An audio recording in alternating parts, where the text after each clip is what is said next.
Hello everyone, welcome to Samta Education Trust. This is Neelam, your mentor for English. And आज हम discuss करने वाले हैं error detection. Last कुछ classes में भी हमने एरर डिटेक्शन के क्वेश्चंस डिस्कस किए थे.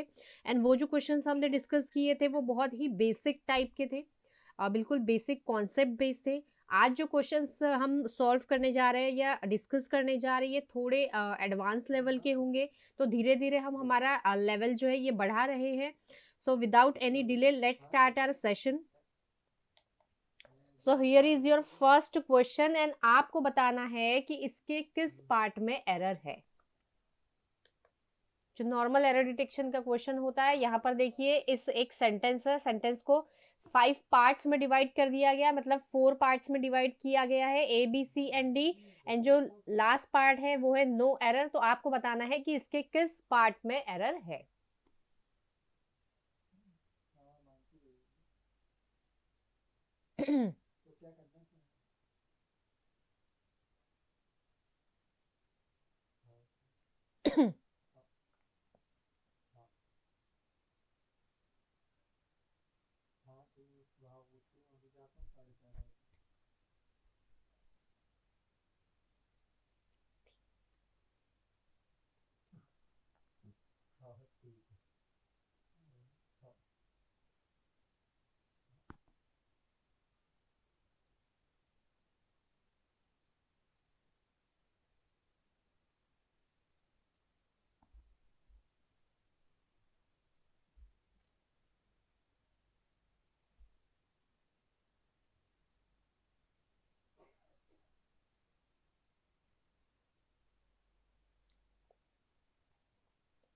So guys, let's start our discussion. One of the most essential and major asset, यहाँ पर हम चेक करेंगे एक एक करके. एंड यहाँ देखिए वन ऑफ दी आया है.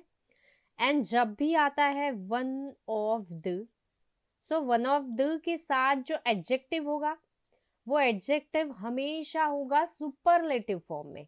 एंड सुपरलेटिव फॉर्म या सुपरलेटिव डिग्री मतलब होता क्या है, टॉलेस्ट, बिगेस्ट, हाईएस्ट, इस तरीके से जो हाईएस्ट फॉर्म होता है किसी एडजेक्टिव का. सो वन ऑफ द के साथ एडजेक्टिव यहाँ पर ये एसेंशियल है एंड ये अपनी सुपरलेटिव फॉर्म में most essential. And major assets, तो यहाँ पर देखिए कि जब भी वन ऑफ द आएगा ये जो एडजेक्टिव है इनके साथ ये मोस्ट लगा हुआ है, मतलब ये सुपरलेटिव डिग्री में है. एंड जो नाउन आएगा ना, ये नाउन हमेशा वन ऑफ द के साथ प्लूरल फॉर्म में होना चाहिए, क्योंकि वन ऑफ द का मतलब ही होता है कि बहुत सारों में से किसी एक की बात की जा रही है. तो बहुत सारे एसेट्स है, उन एसेट्स में से किसी एक एसेट की यहाँ पर बात की जा रही है. तो यहाँ पर ये एसेट नहीं होगा, एसेट्स होगा. जैसे she is one of my best friend नहीं होगा, बेस्ट फ्रेंड्स, कि मेरे बहुत सारे बेस्ट फ्रेंड्स हैं उनमें से ये जो है ये शी एक है, इस तरीके से. तो यहाँ पर एसेट नहीं एसेट्स हो जाएगा. तो चेक कर लेते हैं one of the most essential and major assets. तो एरर ऑब्वियसली ए पार्ट में है. फिर आगे देखते हैं, for India right now is electricity, therefore it is important that electricity should reach the end customer. So यहाँ पर जो एरर होगा ये ऑप्शन नंबर ए में. नेक्स्ट क्वेश्चन देखते हैं.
So let's check guys, the predominant presence, predominant मतलब होता क्या है, कोई मेन चीज, या हम कह सकते हैं चीफ, मतलब कि जो मेन पार्ट होगा, मेन चीज होती है. So predominant presence of the textile industry in Indian economy. So यहाँ पर बात की जा रही है पर्टिकुलर इंडियन इकोनॉमी की. सो यहाँ पर द आना जरूरी है. सो यहाँ हो जाएगा the Indian economy is manifested. And manifested मतलब क्या होता है, किसी चीज को शो करना या डेमोन्स्ट्रेट करना या दिखाना. Is manifested in its significant contribution to industrial production, employment generation and foreign exchange earning. So यहाँ पर जो एरर होगा वो होगा ए पार्ट में, दैट इज इंडियन इकोनॉमी के पहले क्या आएगा, आर्टिकल द, बिकॉज यहाँ पर पर्टिकुलर इंडियन इकोनॉमी की बात की जा रही है.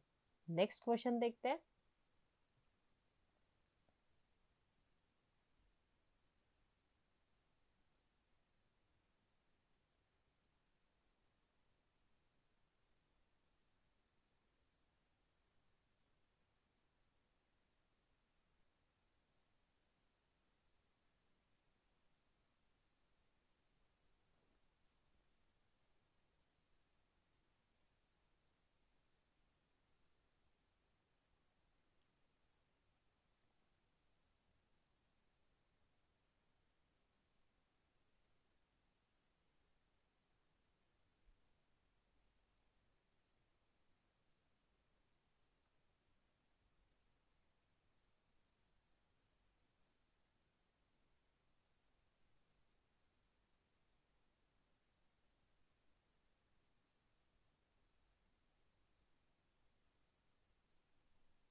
सो let's discuss. With India's urban population, सही है, with India's urban population expected, to के साथ वर्ब की first form, to grow exponentially, सही है, over the next couple of decades. Yes, over the next couple of decades, यहाँ पर भी ये भी पार्ट बिल्कुल सही है, तो ये भी सही है. Then decades urban housing will be a central issue to the government. अब यहाँ पर क्या बोला जा रहा है कि जो अर्बन हाउसिंग होगी वो क्या होगी, will be a central issue to the government. तो गवर्नमेंट को नहीं, गवर्नमेंट के लिए ना, कि ये जो अर्बन हाउसिंग होगी वो गवर्नमेंट के लिए सबसे बड़ा सेंट्रल इशू होगा. तो यहाँ पर टू नहीं होगा, यहाँ पर आएगा प्रिपोजिशन फॉर, कि central issue for the government, not to the government. So यहाँ पर जो एरोनियस पार्ट है वो है ऑप्शन नंबर डी, या डी पार्ट. नेक्स्ट क्वेश्चन देखते हैं. सो देखिए इस क्वेश्चन में किस पार्ट में एरर है.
So let's check guys. The implementation of the sixth pay commission, बिल्कुल सही है. The implementation of the sixth pay commission सही है बिल्कुल. Then commission in 2008 2009 and in 2008 to 9, okay सही है, and resultant wage increase have had a positive rub off on sales in urban markets. So यहाँ पर जो एरर है वो ऑप्शन नंबर बी में है कि the implementation of sixth pay commission in 2008 to 2009 and resultant wage, तो यहाँ पर कौन सी वेज, पर्टिकुलर रिजल्टेंट वेज की बात की जा रही है, सो यहाँ पर आ जाएगा the resultant wage increase have had positive, और ये जो हैव हैड है ये बिल्कुल सही है, ऐसे यूज किया जाता है, हैव के साथ हैड या हैड के साथ हैड का भी यूज बिल्कुल सही होता है, had a positive rub off on sales in urban markets, तो ये भी बिल्कुल सही है। नेक्स्ट क्वेश्चन देखते हैं।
Let's check.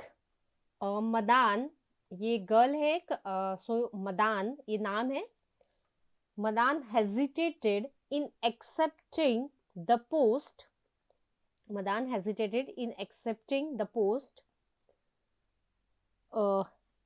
as her did not thought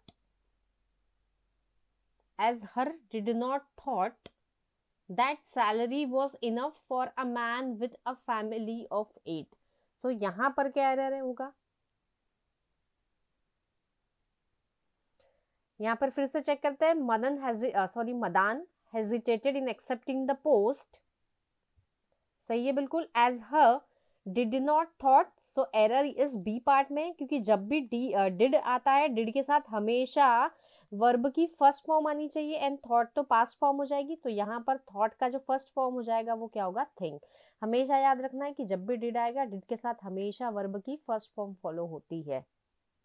भले ही वो जो क्वेश्चन होता है डिड का, ये सिंपल पास्ट में, जब भी डिड आया है किसी सेंटेंस में, मतलब वो सेंटेंस जो होता है ये सिंपल पास्ट में होता है, बिकॉज ये जो डू होता है, डू का जो पास्ट फॉर्म होता है वो होता है डिड, तो ये सिंपल पास्ट में होता है, लेकिन ये रूल होता है कि डिड के बाद हमेशा वर्ब का फर्स्ट फॉर्म ही आएगा, तो यहाँ पर थॉट नहीं थिंक होगा, सो बी पार्ट इज एरोनियस। बाकी जो है was enough for a man with a family of 8, तो बाकी बिल्कुल सही है। नेक्स्ट क्वेश्चन देखते हैं।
So let's check guys. For the past 1 week people had stopped working. अब बात क्या की जा रही है? For the past 1 week मतलब कि एक वीक से, पिछले एक हफ्ते से people had stopped working out of their houses, कि घर से बाहर निकलना बंद कर दिया है, fearing a sudden attack, कि उन पर अटैक ना हो जाए, इस डर से लोगों ने घर से बाहर काम करना या निकलना बंद कर दिया है। तो यहाँ पर बात किसकी की जा रही है? प्रेजेंट की, कि एक वीक से ऐसा हो रहा है।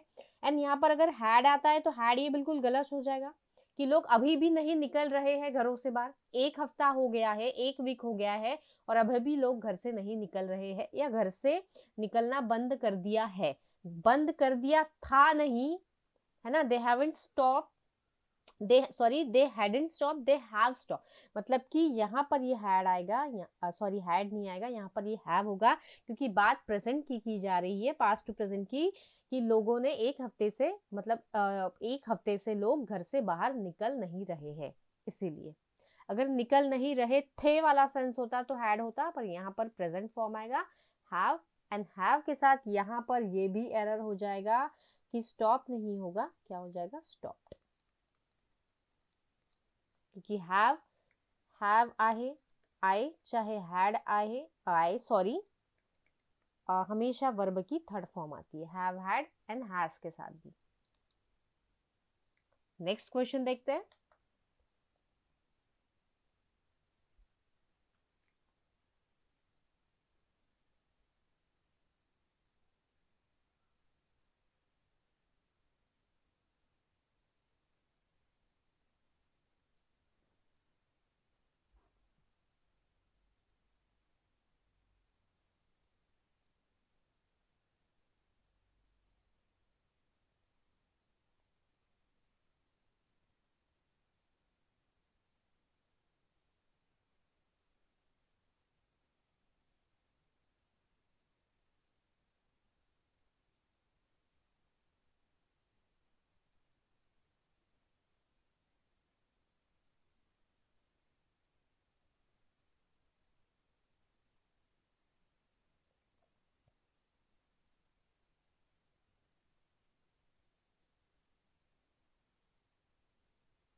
सो गाइज अगर यहाँ पर बात करें द अरेबियन नाइट्स, मतलब ये क्या होता है? कलेक्शन ऑफ स्टोरीज, या हम कह सकते हैं ये एक किताब है जिसमें बहुत सारी स्टोरीज का कलेक्शन होता है।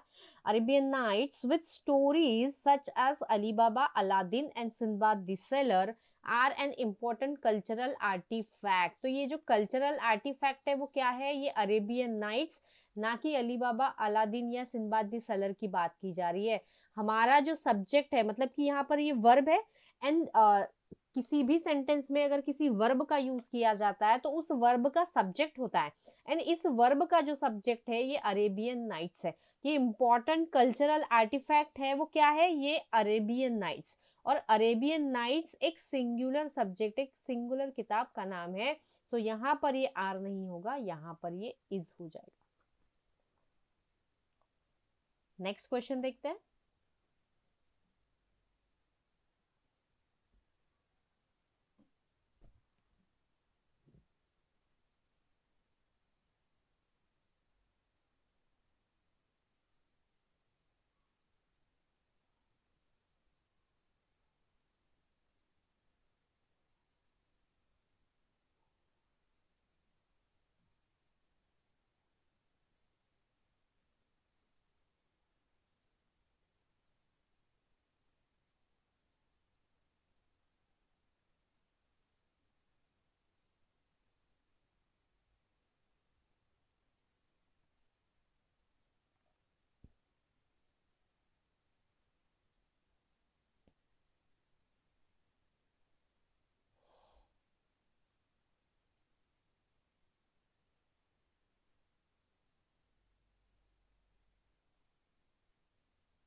So let's check guys. Extending an invitation to the president of the US. Okay, मतलब invitation extend करते हुए for the Republic Day ballet a month after. कब? For the Republic Day ballet, बिल्कुल सही है यहाँ पर. A month after Modi's visit. यहाँ पर भी बिल्कुल सही है. After Modi's visit to the Big Apple. Big Apple मतलब यहाँ पर कोई एप्पल नहीं है, ये निक नेम होता है. एंड ये निक नेम जो होता है ये है न्यूयॉर्क सिटी जो है उस सिटी का ये निक नेम है बिग एप्पल. क्योंकि यहाँ विजिट करने की बात की जा रही है, सो ऑब्वियसली ये एक प्लेस ही होगी. एंड ये प्लेस का एक निक नेम है न्यूयॉर्क का. मतलब Big Apple is the nick name of New York city. So put strengthening of ties सही है बिल्कुल. Among the world's 2 biggest democracies. अब किनके बीच में? 2 बिगेस्ट डेमोक्रेसीज. और जब 2 के बीच में की बात होती है तब अमंग नहीं आता है, तब यहाँ पर आ जाएगा बिटवीन. जब हमने प्रिपोजिशन डिस्कस किया था तब हमने बिटवीन एंड अमंग में डिफरेंस भी देखा था कि जब 2 की बात होती है 2 लोगों के बीच में या 2 की, तब बिटवीन. एंड जब 2 से ज्यादा होते हैं मोर देन 2, तब हम यूज करते हैं अमंग का. जैसे go and sit between Karan and Ram. So यहाँ पर राम है एंड करण है, तो उनके बीच की अगर बात की जाएगी तब यहाँ पर बिटवीन. लेकिन गो and sit between among the student. So among the student मतलब यहाँ पर बहुत सारे स्टूडेंट्स हैं, उनके बीच की बात की जा रही है. तो सब जब 2 होता है 2 के बीच में इन द मिडल ऑफ 2 मतलब between. And more than 2 in the middle of more than 2 मतलब कि अमंग होता है. तो यहाँ पर सिर्फ 2 डेमोक्रेसीज की बात की जा रही है इसलिए बिटवीन. अगर मोर देन 2 डेमोक्रेसीज होती तब हमारा यहाँ पर अमंग आता. नेक्स्ट क्वेश्चन देखते हैं.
So let's discuss.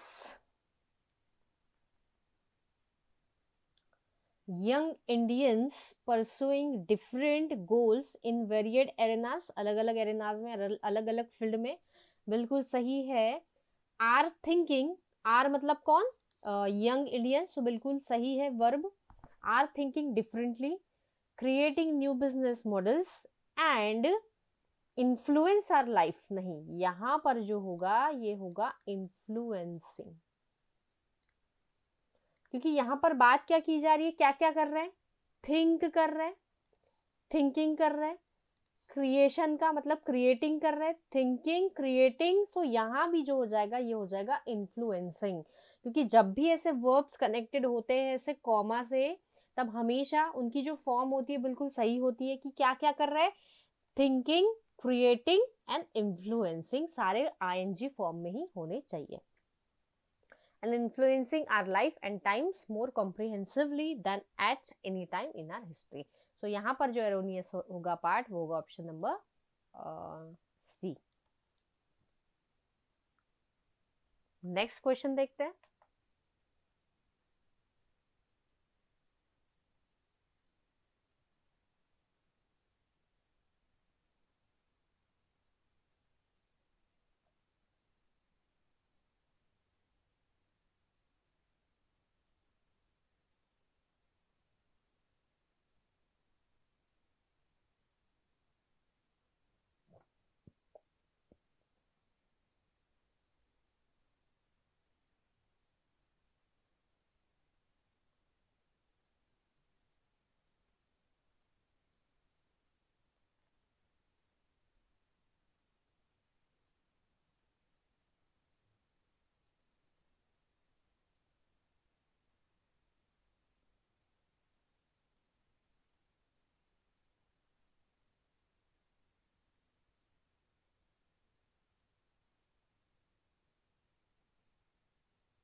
सो यहाँ पर देखते हैं United States of America has not black listed India as a priority foreign country. So error obviously option number A में ही है, क्योंकि United States of America USA and USA के पहले हमेशा आर्टिकल द का यूज किया जाता है।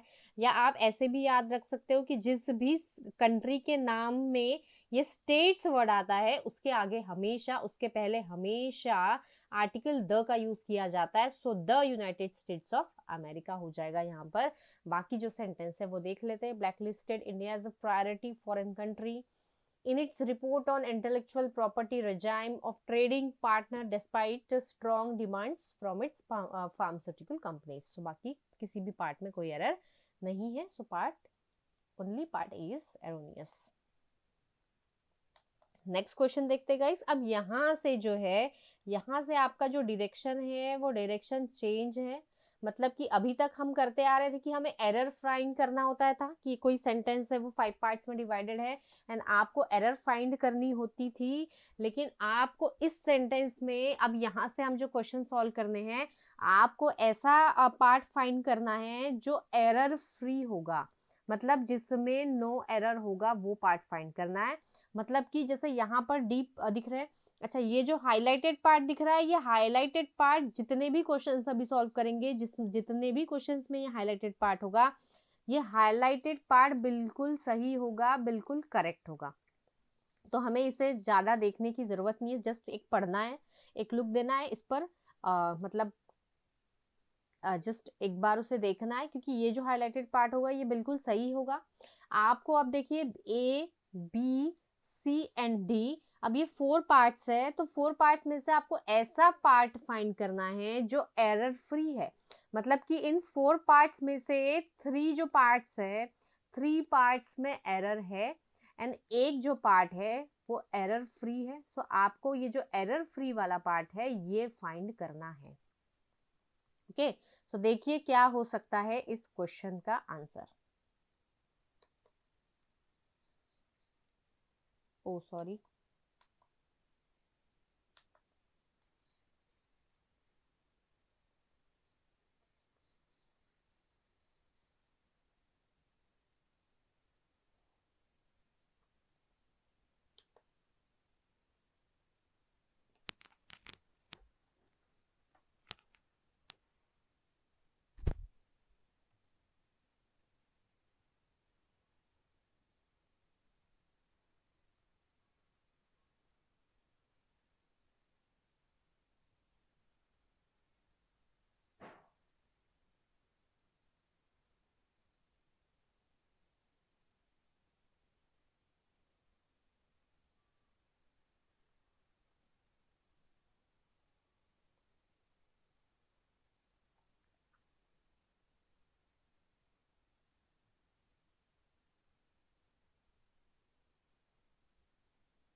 सो let's check guys. Karnataka Lokayukta justice, Karnataka Lokayukta justice बिल्कुल सही है। सो ऑब्वियसली ये पार्ट सही ही है, तो यही पार्ट हमारा करेक्ट चॉइस हो सकता है, लेकिन एक बार हम चेक कर लेंगे सभी पार्ट्स को। सो यहाँ पर ये पार्ट सही लग रहा है, मतलब कि ए अगर सही है तो बी सी एंड डी में एरर होनी चाहिए। तो देखते हैं क्या एरर है। P Vishwanatha Shetty the states anti corruption ombudsman. So यहाँ पर ये जो एरर है ये यहाँ पर है, क्योंकि ये जो इन्वर्टेड कॉमा होगा ये एस के बाद नहीं, ऐसा लगेगा स्टेट्स, इस तरीके से एस के पहले। सो यहाँ पर ये एरर है, मतलब कि बी पार्ट में एरर तो मिल गया। नेक्स्ट सी पार्ट में देखते हैं, एंटी करप्शन ओम्बड्समैन वर स्टैब, वर नहीं वॉज। क्यों?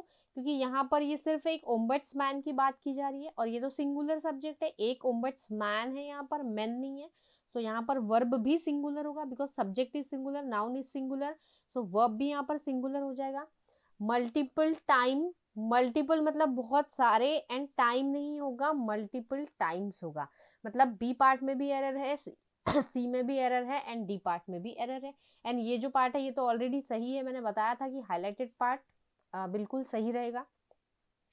सो ये तीनों पार्ट में एरर है, बी, सी एंड डी में, मतलब हमारा जो एरर फ्री जो पार्ट है वो है ए। सो हमारा जो आंसर होगा ये होगा ऑप्शन नंबर ए, क्योंकि ए में ए पार्ट। नेक्स्ट क्वेश्चन देखते हैं।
So let's check guys.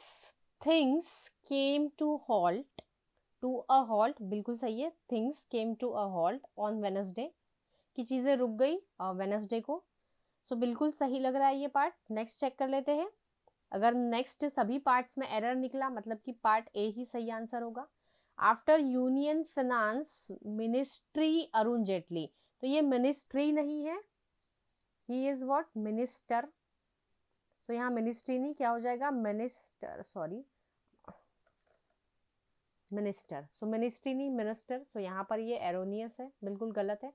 While a press conference in new Delhi, so while मतलब क्या होता है, एट द सेम टाइम, कि उसी टाइम की जब बात करते हैं तब हम यूज करते हैं वाइल। लेकिन यहाँ पर बोला जा रहा है कि प्रेस कॉन्फ्रेंस के दौरान, मतलब ड्यूरिंग समथिंग, किसी चीज के दौरान। सो यहाँ पर वाइल नहीं होगा, यहाँ पर होगा ड्यूरिंग, कि प्रेस कॉन्फ्रेंस के दौरान ये चीजें हुई थी, या things came to halt. Okay, so यहाँ पर भी वाइल नहीं, ड्यूरिंग होगा, मतलब ये पार्ट भी एरोनियस है। Shifted the blame for non transferred of funds, non transferred of funds, तो यहाँ ट्रांसफर्ड नहीं होगा, नॉन ओनली सिंपल ट्रांसफर होगा। यहाँ पर पास्ट की बिल्कुल जरूरत नहीं है। Non transfer of funds on Andhra Pradesh government and TDP. So यहाँ पर ट्रांसफर नहीं, ट्रांसफर। तो हमने देखा ये पार्ट भी एरोनियस है, मतलब कि हमारा B part, C part, D part again erroneous है। एंड जो एरर फ्री जो पार्ट है वो है ए, मतलब सही जो पार्ट है वो है ए। सो हमारा जो आंसर अगेन हो जाएगा पार्ट ए, ये ऑप्शन नंबर ए। नेक्स्ट क्वेश्चन देखते हैं।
So let's check. You have to be very careful not to go off on cloud 11.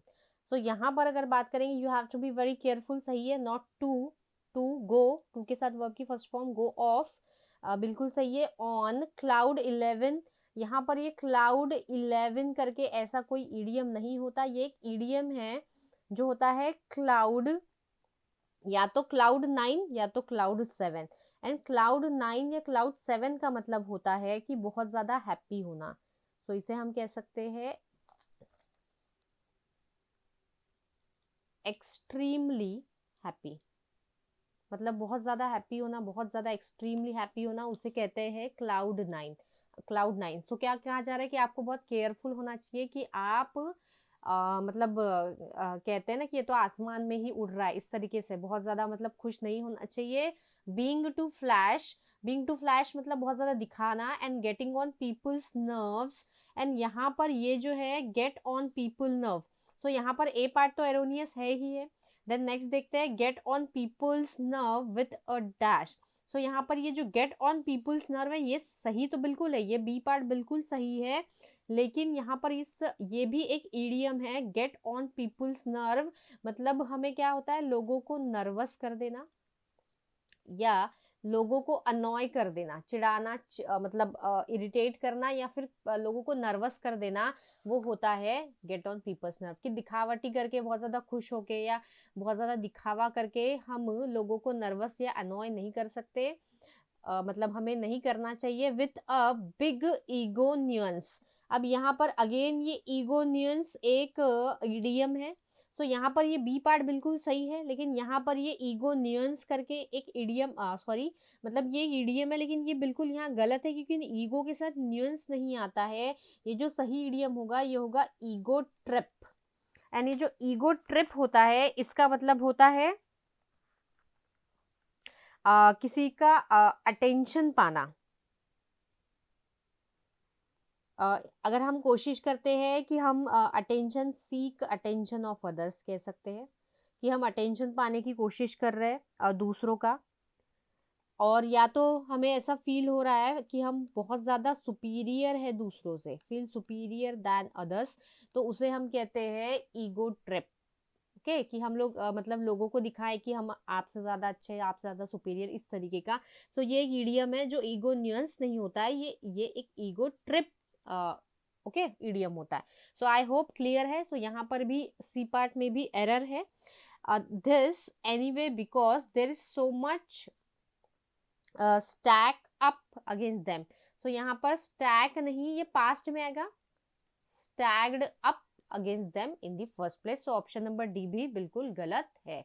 तो यहाँ पर देखेंगे ऑप्शन नंबर ए भी गलत था, देन सी गलत है एंड डी भी गलत है. मतलब हमारा जो सही चॉइस होगा वो ऑप्शन नंबर बी होगा. सो यहाँ पर हमारा ये बिल्कुल सही है. एंड यहाँ पर ये जो गेट ऑन पीपल्स नर्व है ये इडियम पे बिल्कुल सही यूज किया गया है. सो देखा कि इस क्वेश्चन में हमने 3 इडियम्स देखे. फर्स्ट था क्लाउड 9 जो गलत दिया हुआ था, क्लाउड 11, सो हमने उसको सही किया. क्लाउड ओके एल नहीं आएगा ये, सॉरी, कुड से मेरा मतलब वो बोलने एंड लिखने में थोड़ा सा हो जाता है. सो क्लाउड 9 जिसका मतलब होता है एक्सट्रीमली हैप्पी, बहुत ज्यादा हैप्पी होना, हवा में उड़ना कहते हैं ना वो. देन नेक्स्ट था गेट ऑन पीपल नर्व, मतलब लोगों को नर्वस करना या अनॉय करना, इरिटेट करना, दिखावा करके, इस तरीके से.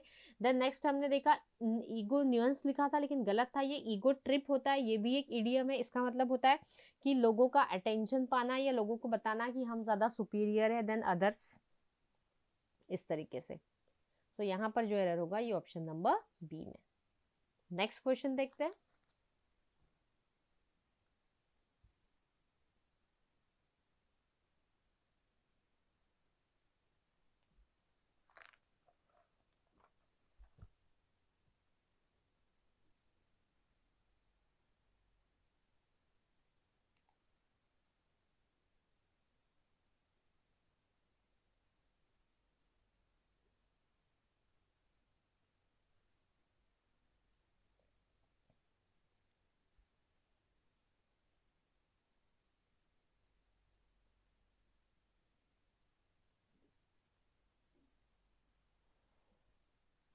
So let's check guys.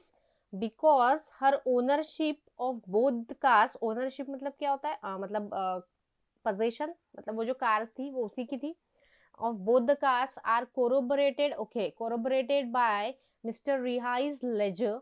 तो यहाँ पर अगर हम देखेंगे तो ये जो वर्ब है आर, ये वर्ब इस ओनरशिप के लिए यूज किया है, मतलब ये ओनरशिप सब्जेक्ट है इस वर्ब का। एंड हमने देखा कि ये जो सब्जेक्ट है ये बिल्कुल सिंगुलर है, बिकॉज ओनरशिप क्या है, सिंगुलर सब्जेक्ट है। तो यहाँ वर्ब भी कैसी होनी चाहिए, सिंगुलर, तो यहाँ पर इज आ जाएगा, मतलब कि ए पार्ट एरोनियस है। Corroborated by Mr. Rihai's ledger, the tribunal is not forced to rely solely at, and यहाँ पर देखेंगे rely solely at नहीं होता है, rely solely on, and जिसका मतलब होता है depend on, ये किसी पर, किसी चीज पर डिपेंड करना। तो यहाँ पर rely solely at नहीं आता है, हमेशा प्रिपोजिशन क्या आएगा, on, on, sorry, rely solely on।